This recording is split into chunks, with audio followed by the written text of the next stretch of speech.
নবীজি জাহান্নামের আযাবগুলো ঘুরে ঘুরে দেখছেন। এই জন্য রসুল ডাক দিয়ে উম্মতেরা রে, আমি জাহান্নামের মধ্যে ঢুকলাম, জাহান্নাম আমি দেখলাম, জাহান্নামের আযাবের ভিতরে একটা আযাব দেখলাম।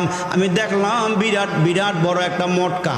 কি মটকা? মটকা, এমন বড় মটকা, এটা আমার নজরের কোনোদিন পড়ে নাই।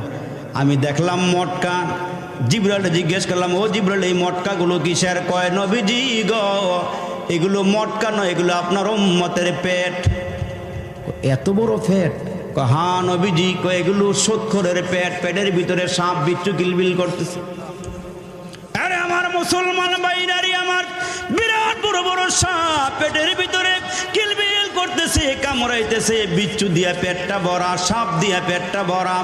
আমার নবী কয়, আমি দেখলাম। জিবরাইল জিজ্ঞেস করলাম, ও জিবরাইল, এই পেটটা কেন কেন এত বড় হয়ে গেছে? কয়, নবীজি গো, দুনিয়ার মধ্যে আপনার উম্মতেরা সুদখোর উম্মতের পেটগুলো এমন হবে। নাউজুবিল্লাহ, জোরে কোন। আর আমরা সুদে টাকা লাগাই দেদারসে খাইতেছি, পরকালের চিন্তা আমাদের কলবের ভিতরে, আমাদের দিলের মধ্যে নাই। এরে মুসলমান ভাইরে, আরে আমার রাসূল আরবি বলেন, আমি সুদখোরের আযাব দেখলাম, ঘুষখোরের আযাব দেখলাম।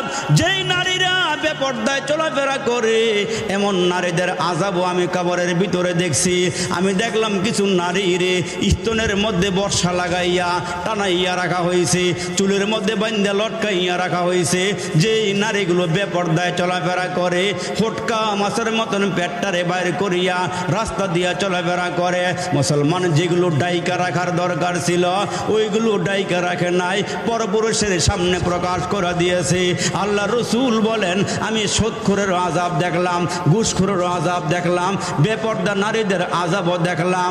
আবার দেখলাম যারা মিথ্যা কথা বলে, যারা ওয়াদা খেলাফ করে, যারা আমানতের খেয়ানত করে, যারা চগলখড়ি করে, আমি সবগুলো আযাব জাহান্নামের মধ্যে দেখে আসছি।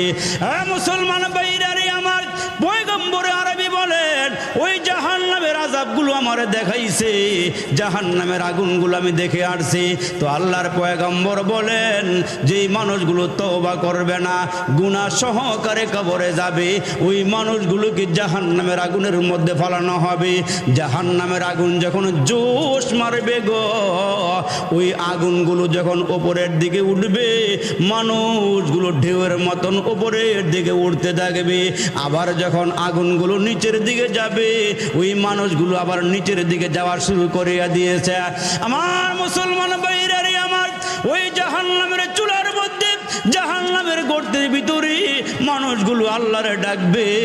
আমার আল্লাহ ডাকের সাড়া দিবে না কেন? এরা হলো পাপী, এরা হলো নাফরমান, এরা হলো গুনাহগার।